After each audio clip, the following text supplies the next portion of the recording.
चिंता करू नका, आनंदी राहा।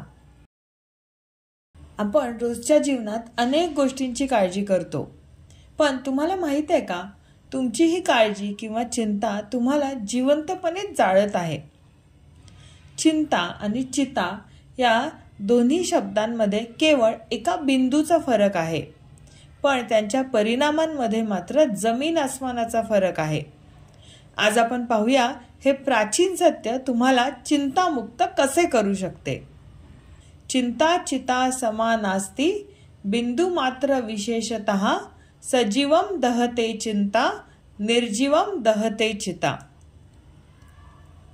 चिंता चिता समान असती म्हणजे या सुभाषितामध्ये सुभाषितकाराला म्हणायचं आहे की चिंता आणि चिता या दोन्ही एकसारख्याच आहेत, पण त्याच्यात फरक तो कुठला, तर बिंदू मात्र विशेषतः।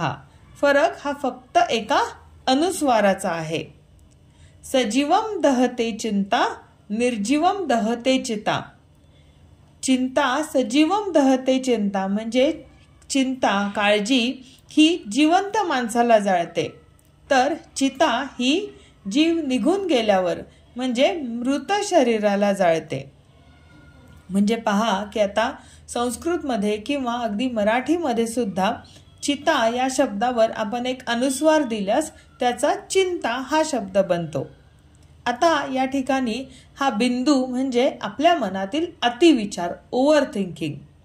या एका छोट्याशा बिंदूमुळे एकाच शब्दाचा अर्थ मृताला जाळणे याच्यापासून जिवंत व्यक्तीला जाळणे असा होतो।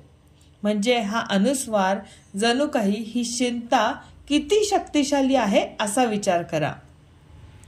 आता इथे चिंता ही सजीव माणसाला जाळते आणि चिता ही निर्जीव शरीराला जाळते। चिता तुम्हाला एकदाच मारते, पण चिंता मात्र तुम्हाला दररोज थोडं थोडं मारत राहते। या सुभाषिताचा अंतिम संदेश अगदी स्पष्ट आहे। तुमच्या या चिंतेतून तो अनुस्वार काढून टाका आणि तिला चिता बनू देऊ नका। म्हणजेच अतिविचार, ओव्हर थिंकिंग थांबवा।